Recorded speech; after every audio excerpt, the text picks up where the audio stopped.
Alhamdulillahirrahmanirrahim. Adik-adik, kita dapat bertemu lagi di pelajaran teknik mesin bubut.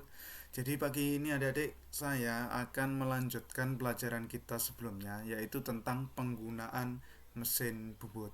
Nah, kemarin kita sudah banyak belajar tentang penggunaan mesin bubut itu apa saja, macam-macamnya. Ada pembubutan rata, terus pembubutan muka, ada pembubutan cutting off, terus recessing dan lain-lain. Nah, untuk hari ini adik-adik, saya di sini juga akan melanjutkan penggunaan mesin bubut setelahnya, yaitu 5 macam. Jadi nanti kita akan mempelajari 5 macam lagi eh, penggunaan mesin bubut ini. Nah, sebenarnya adik-adik, penggunaan mesin bubut itu macam-macam adik-adik. Total keseluruhan ada 15. Nah, total keseluruhan ada 15 macam. Itu yang secara umum ya. Nah, itu pada hari yang kemarin kita sudah bahas 5 penggunaan, 5 macamnya. Nah, untuk pertemuan kali ini saya akan juga membahas 5 Adik-adik. Membahas 5 macam. Jadi 5 macam penggunaan juga. Nah, itu Adik-adik. Nah, oh, ini masih materinya masih penggunaan mesin bubut. Oke, nah yang pertama adik-adik. Jadi yang pertama itu pembubutan bitting. Nah, pembubutan bitting. Nah, bitting ini apa adik-adik? Bitting ini merupakan pembubutan ujung atau muka. Di mana arah permukaan ujung pahat sejajar dengan sumbu benda kerja. Jadi yang dimakan itu adalah mukanya, jadi ujungnya, bukan samping.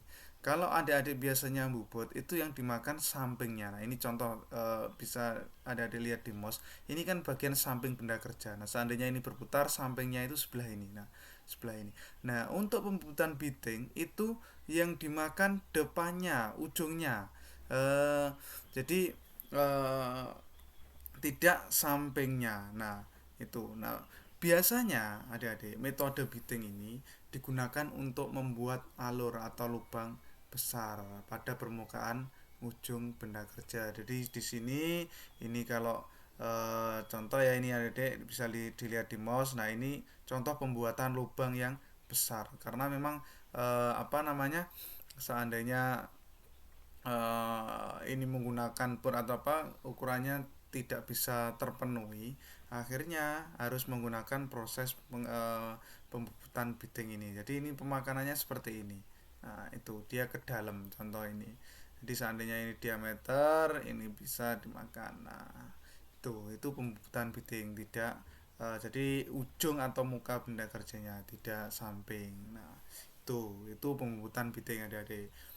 Berikutnya pembubutan bentuk atau form turning. Nah, kalau pembubutan bentuk ini adik-adik, nah ujung ujung potong pahat bubut itu berukuran besar membentuk kontur pada benda kerja. Jadi kalau pembubutan bentuk ini pahatnya itu berbeda dengan pahat-pahat yang lain di mesin bubut karena memang pahatnya ini dibuat khusus. Contohlah seperti ini. Nah, adik-adik akan membuat bentuk seperti ini, seperti yang saya tunjuk dengan mouse. Nah, ini pahatnya memang sudah dibentuk adik-adik. Jadi pahatnya sudah dibentuk sesuai keinginan. Jadi saat melakukan pemakanan nanti hasilnya itu sudah sesuai pahat. Jadi ini ya adik-adik, yang hitam ini anggaplah ini pahat. Jadi setelah ini didekatkan melakukan pemakanan, nah ini membentuk eh, profil seperti bentuk pahat. Nah, itu pembubutan bentuk. Nah, ini contoh juga penggunaan handle lah ini.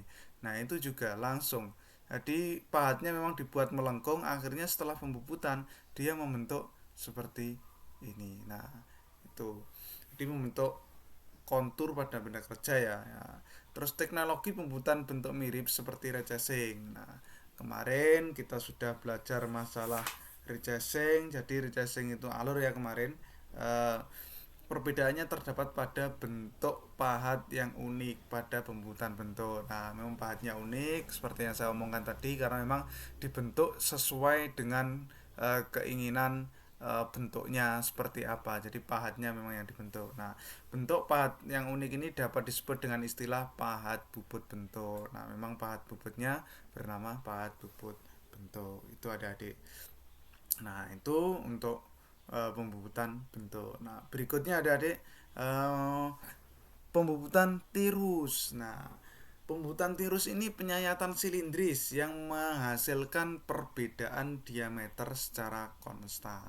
Jadi, perbedaan diameter secara konstan. Nah, ini seandainya dari sini ke, yang anggaplah ini A ke B. Nah, ini kan diameternya berbeda adik-adik, tapi perbedaannya secara konstan dia. Nah, itu. Nah, inilah yang dinamakan pembubutan tirus. Nah, pembubutan tirus ini namanya seperti ini, seperti pada contoh gambar ini. Nah, metode pembubutan tirus ini digunakan untuk membuat poros tirus atau konis. Nah, teknik pembubutan tirus bisa dilakukan macam-macam ya. Ada 3 macam biasanya. Yang paling umum itu ada memiringkan eretan atas, menggeser tailstock, ada menggunakan taper attachment dan menggunakan alat potong bentuk miring. Nah, ini macam-macamnya itu. Jadi memang dalam prosesnya ini bisa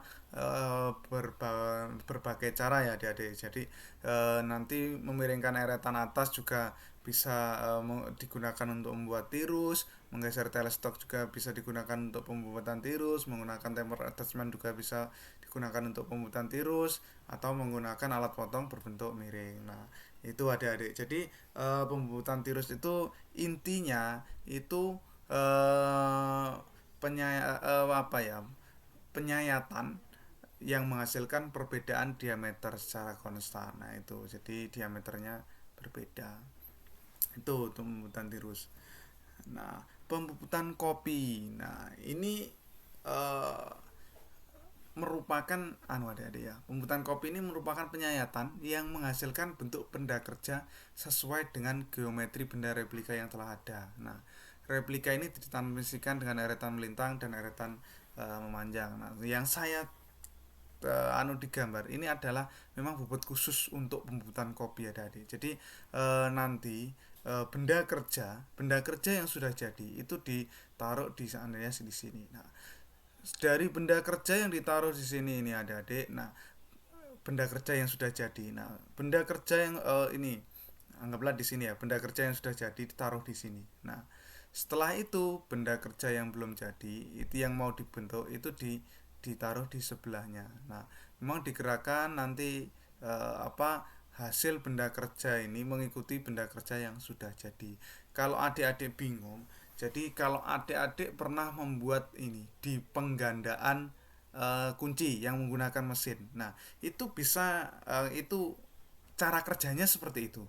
Jadi kunci yang adik-adik mau gandakan, biasanya kalau adik-adik pernah menggandakan kunci itu dicepit di suatu tempat ya seandainya. Nah, setelah itu alatnya digerakkan. Nah, nanti bentuknya itu meniru kunci yang dijepit itu tadi. Nah, itu proses apa ya? Cara kerjanya bisa dikatakan mirip seperti itu. Jadi benda kerja yang sudah jadi ini ditaruh di apa, di spindle yang satu, terus memang nanti satunya itu eh, akhirnya benda kerja yang akan dibuat itu mengikuti benda kerja yang sudah jadi. Nah, ini ada adik, ini contoh pembuatan kopi. Nah, ini contoh mesinnya.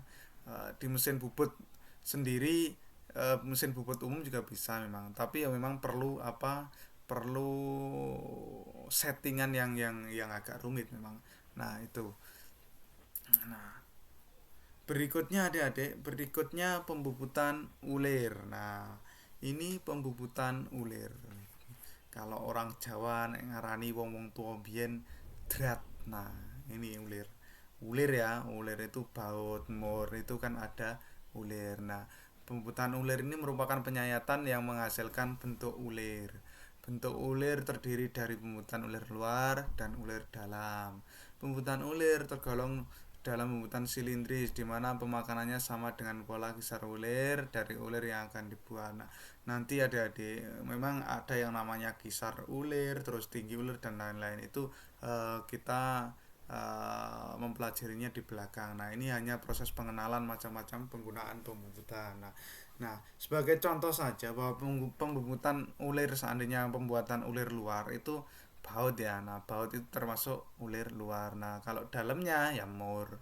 Mur itu ulir dalam. Nah, kurang lebih seperti itu adik-adik. Nah, untuk pembubutan ulir. Nah, pahatnya bisa adik lihat contoh. Nah, pahatnya ini seperti ini. Ini kalau untuk pahat dalam. Nah, ini contoh hasil benda kerjanya kalau ulir luar, ini ulir dalam. Nah, adik-adik bisa perhatikan. Nah, itu juga bisa digunakan dibuat di mesin bubut adik-adik. Nah, eh, oke, cukup sekian adik-adik. Jadi berikutnya kita akan membahas penggunaan lainnya yang masih tersisa 5. Nah, untuk pada kesempatan ini kita cukup sampai di sini dulu. Mohon maaf apabila ada salah kata. Terima kasih. Saya akhiri. Assalamualaikum warahmatullahi wabarakatuh.